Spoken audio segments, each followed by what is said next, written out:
Chief ministers international challenge 2025 ಈ ಉದ್ಘಾಟನಾ ಸಮಾರಂಭದಲ್ಲಿ ಮುಖ್ಯ ಅತಿಥಿಗಳಾಗಿ ಭಾಗವಹಿಸಿರ್ತಕ್ಕಂಥ ದಕ್ಷಿಣ ಕನ್ನಡ ಜಿಲ್ಲೆಯ ಉಸ್ತುವಾರಿ ಸಚಿವರಾದಂಥ ಶ್ರೀ ದಿನೇಶ್ ಗುಂಡೂರಾವ್ ಅವರೇ, ರಾಜಕೀಯ ಕಾರ್ಯದರ್ಶಿಗಳಾದಂಥ ಹಾಗೂ ಮೇಲ್ಮನೆಯ ಸದಸ್ಯರಾದಂಥ ನಸೀರ್ ಅಹಮದ್ ಅವರೇ, ವಿಧಾನಸಭೆಯ ಮುಖ್ಯ ಸಚೇತಕರಾದಂಥ ಅಶೋಕ್ ಪಟ್ಟಣ್ ಅವರೇ, ಕಲ್ಯಾಣ ಕರ್ನಾಟಕ ಪ್ರದೇಶ ಅಭಿವೃದ್ಧಿ ಮಂಡಳಿ ಅಧ್ಯಕ್ಷರಾದಂಥ ಡಾಕ್ಟರ್ ಅಜಯ್ ಸಿಂಗ್ ಅವರೇ, ಮಾಜಿ ಸಚಿವರಾದಂಥ ರಮಾನಾಥ್ ರೈ ಅವರೇ, ಇನ್ನೊಬ್ಬರು ಮಾಜಿ ಸಚಿವರಾದಂಥ ಅಭಯಚಂದ್ರ ಜೈನ್ ಅವರೇ, ಶಾಸಕರಾದಂಥ ಅಶೋಕ್ ಕುಮಾರ್ ರೈ ಅವರೇ, ವಿಧಾನ ಪರಿಷತ್ತಿನ ಸದಸ್ಯರಾದಂಥ ಐವನ್ ಡಿಸೌಜ ಅವರೇ, ವಿಧಾನ ಪರಿಷತ್ತಿನ ಸದಸ್ಯರಾದಂಥ ಶ್ರೀ ಮಂಜುನಾಥ್ ಭಂಡಾರಿ ಅವರೇ, ಮಂಗಳೂರು ವಿದ್ಯುತ್ ಪ್ರಕರಣ ನಿಗಮದ ಅಧ್ಯಕ್ಷರಾದಂಥ ಹರೀಶ್ ಕುಮಾರ್ ಅವರೇ, ಕರ್ನಾಟಕ ಬ್ಯಾಡ್ಮಿಂಟನ್ ಅಸೋಸಿಯೇಷನ್ ಅಧ್ಯಕ್ಷರಾದಂಥ ಮನೋಜ್ ಕುಮಾರ್ ಅವರೇ,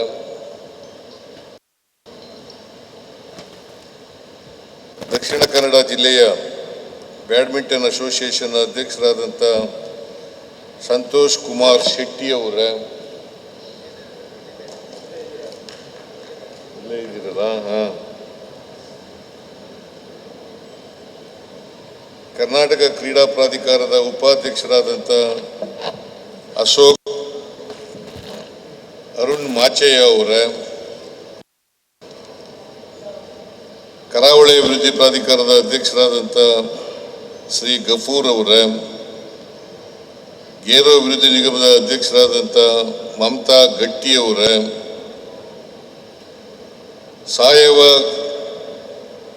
ಸಾವಯವ ಕೃಷಿ ಅಭಿವೃದ್ಧಿ ನಿಗಮದ ಅಧ್ಯಕ್ಷರಾದಂಥ ಲಾವಣ್ಯ ಬಲ್ಲಾಳ್ ಅವರೇ, ಕನಿಷ್ಠ ವೇತನ ಮಂಡಳಿ ಅಧ್ಯಕ್ಷರಾದಂಥ ಶಾಹಿದ್ ಅವರೇ, ಗಾಣಿಗ ಅಭಿವೃದ್ಧಿ ನಿಗಮದ ಅಧ್ಯಕ್ಷರಾದಂಥ ವಿಶ್ವಾಸ್ ದಾಸ್ ಅವರೇ, ತುಳು ಅಭಿವೃದ್ಧಿ ಪ್ರಾಧಿಕಾರದ ಅಧ್ಯಕ್ಷರಾದಂಥ ಡಿಕಾಸ್ಟಾ ಅವರೇ, ಲೋಕಸಭೆ ಚುನಾವಣಾ ಅಭ್ಯರ್ಥಿಯಾದಂಥ ಪದ್ಮರಾಜ್ ಅವರೇ, ಬೆಂಗಳೂರು ಬಿಸಿನೆಸ್ ಕಾರಿಡಾರ್ ಚೇರ್ಮನ್ ಅವರಾದಂಥ ಶ್ರೀ ಎಲ್ ಕೆ ಅತೀಕ್ ಅವರೇ, ಕರ್ನಾಟಕ ಬ್ಯಾರಿ ಸಾಹಿತ್ಯ ಅಕಾಡೆಮಿ ಅಧ್ಯಕ್ಷರಾದಂಥ ಉಮರ್ ಅವರೇ, ಮಂಗಳೂರು ಅಭಿವೃದ್ಧಿ ಪ್ರಾಧಿಕಾರದ ಅಧ್ಯಕ್ಷರಾದಂಥ ಸದಾಶಿವ ಉಲ್ಲಾಳ್ ಅವರೇ, ಭಾಳ ಜನ ಗೆಸ್ಟ್ಗಳಿದ್ದಾರೆ, ಚೇರ್ಮನ್ಗಳು 9 ಜನ ಇರಬೇಕು ಅನ್ನೋದು ಕಾಣಿಸುತ್ತೆ. ಆದರೂ ಹೇಳಿದ್ದೀನಿ, ಎಲ್ಲರ ಹೆಸರು ಹೇಳಿದ್ದೀನಿ.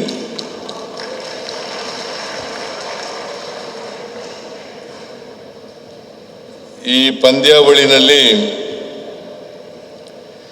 ಭಾಗವಹಿಸಿರ್ತಕ್ಕಂಥ ಆತ್ಮೀಯ ಕ್ರೀಡಾಭಿಮಾನಿಗಳೇ, ತಾಯಂದಿರೇ, ಎಲ್ಲ ಯುವಕ ಮಿತ್ರರೇ, ಮಾಧ್ಯಮದ ಗೆಳೆಯರೇ,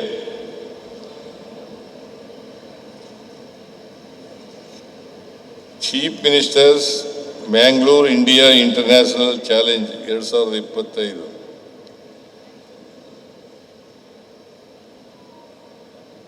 ಈ ಕಾರ್ಯಕ್ರಮದಲ್ಲಿ ಅತ್ಯಂತ ಸಂತೋಷದಿಂದ ಭಾಗವಹಿಸಿದ್ದೇನೆ.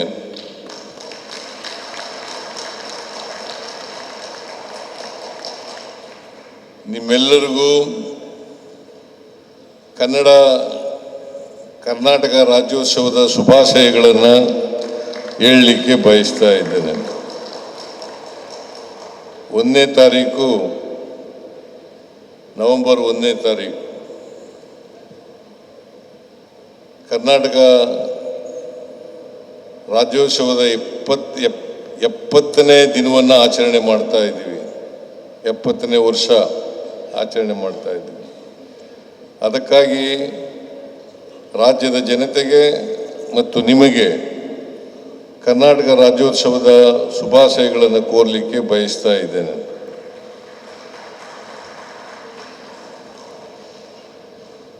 ಬ್ಯಾಡ್ಮಿಂಟನ್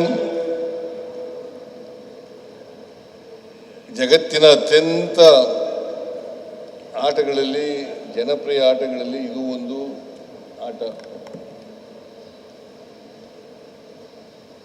ನಾನು ಹೈಸ್ಕೂಲಲ್ಲಿದ್ದಾಗ ಆಡ್ತಿದ್ದೆ, ಬ್ಯಾಡ್ಮಿಂಟನ್ ಆಡ್ತಿದ್ದೆ. ನಾನು ಎಲ್ಲ ಆಟಗಳನ್ನು ಆಡ್ತಿದ್ದೆ. ಒಂದರಲ್ಲೂ ಕೂಡ ನಾನು ಪರಿಣಿತಿಯನ್ನು ಪಡ್ಕೊಳ್ಳಿಕ್ಕೆ ಹೋಗಲಿಲ್ಲ. ಕಬಡ್ಡಿ ಆಡ್ತಿದ್ದೆ, ಫುಟ್ಬಾಲ್ ಆಡ್ತಿದ್ದೆ, ಬ್ಯಾಡ್ಮಿಂಟನ್ ಆಡ್ತಿದ್ದೆ.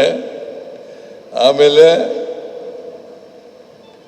ಕ್ರೀಡೆಗಳಲ್ಲೂ ಕೂಡ ಭಾಗವಹಿಸ್ತಾ ಇದ್ದೆ, ಆಟೋಟಗಳಲ್ಲೂ ಕೂಡ ಭಾಗವಹಿಸ್ತಾ ಇದ್ದೆ. ಅದರಲ್ಲಿ ಒಂದರಲ್ಲೂ ಕೂಡ ಪರಿಣಿತಿ ಆಗಲಿಲ್ಲ. ಸೊ ಹಾಗಾಗಿ ನಾನು ಎಲ್ಲ ಆಟಗಳಲ್ಲೂ ಭಾಗವಹಿಸಿದೆ, ಆದರೆ ಒಂದು ಆಟದಲ್ಲೂ ಕೂಡ ಮುಂದೆ ಬರಲಿಲ್ಲ. ಜಿಲ್ಲಾ ಮಟ್ಟದಲ್ಲೂ ಬರಲಿಲ್ಲ, ರಾಜ್ಯ ಮಟ್ಟದಲ್ಲೂ ಬರಲಿಲ್ಲ, ರಾಷ್ಟ್ರ ಮಟ್ಟದಲ್ಲೂ ಕೂಡ ಬರಲಿಲ್ಲ. ಈ ಬ್ಯಾಡ್ಮಿಂಟನ್ ಆಟ ಇದೆಯಲ್ಲ, ಸಾಮಾನ್ಯವಾಗಿ ಎಲ್ಲರೂ ಆಡೋದು ತಮ್ಮ ಆರೋಗ್ಯ ರಕ್ಷಣೆಗೋಸ್ಕರ ಆಡ್ತಾರೆ. ಬ್ಯಾಡ್ಮಿಂಟನ್ ಆಡೋದು ಆರೋಗ್ಯ ರಕ್ಷಣೆಗೆ. ಬಟ್ ಇತ್ತೀಚಿನ ವರ್ಷಗಳಲ್ಲಿ ನಮ್ಮಲ್ಲಿ ಪ್ರಕಾಶ್ ಪಡುಕೋಣೆ ಅಂತಕ್ಕಂಥವ್ರು ಇದ್ರು. ಪ್ರಕಾಶ್ ಪಡುಕೋಣೆ, ಆಮೇಲೆ ಪುಲ್ಲೇಲ ಗೋಪಿಚಂದ್ ಆಂಧ್ರದವರು, ಅವರಿದ್ದರು. ಅವರು ನಮ್ಮ ದೇಶದಲ್ಲಿ ಬ್ಯಾಡ್ಮಿಂಟನ್ಗೆ ಅಡಿಪಾಯ ಹಾಕೊಟ್ಟಂಥವ್ರು ಅವರು ಅಂತಕ್ಕಂಥ ಮಾತುಗಳನ್ನು ಹೇಳಲಿಕ್ಕೆ ಬಯಸ್ತಾ ಇದ್ದೇನೆ. ಆಮೇಲೆ ಸೈನಾ ನೆಹ್ವಾಲ್ ಇವರು ಆಂಧ್ರದವರೇ. ಆಮೇಲೆ PV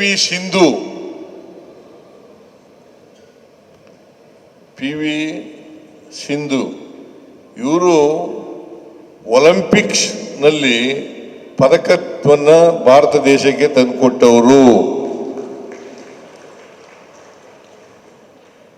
ಅವರು ಈವರೆಗೂ ಕೂಡ ನನ್ನ ಪರವಾಗಿ, ನಿಮ್ಮೆಲ್ಲರ ಪರವಾಗಿ, ರಾಜ್ಯದ ಜನತೆಯ ಪರವಾಗಿ ಧನ್ಯವಾದಗಳನ್ನು ಹೇಳಲಿಕ್ಕೆ ಬಯಸ್ತಾ ಇದ್ದೇನೆ.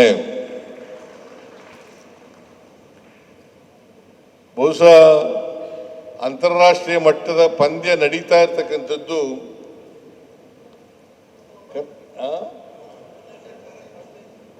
ಫಸ್ಟ್ ಟೈಮ್, ಮೊದಲನೇ ಬಾರಿ ಅಂತಾರಾಷ್ಟ್ರೀಯ ಪಂದ್ಯ ಬ್ಯಾಡ್ಮಿಂಟನ್ ನಡೀತಾ ಇರ್ತಕ್ಕಂಥದ್ದು. ಅದರಲ್ಲೂ ದಕ್ಷಿಣ ಕನ್ನಡ ಜಿಲ್ಲೆಯಲ್ಲಿ ಮಂಗಳೂರಿನಲ್ಲಿ ನಡೀತಾ ಇರ್ತಕ್ಕಂಥದ್ದು ಇದೇ ಮೊದಲನೇ ಬಾರಿ ಅಂತ ಹೇಳಿ ನಾನು ಅಂದ್ಕೊಂಡಿದ್ದೇನೆ. ಈ ಇಂಡೋರ್ ಸ್ಟೇಡಿಯಂ ಇದೆಯಲ್ಲ, ಬ್ಯಾಡ್ಮಿಂಟನ್ ಸ್ಟೇಡಿಯಂ, ಇದಕ್ಕೆ ಅಡಿಗಲ್ಲು ಹಾಕ್ತವನು ನಾನೇ.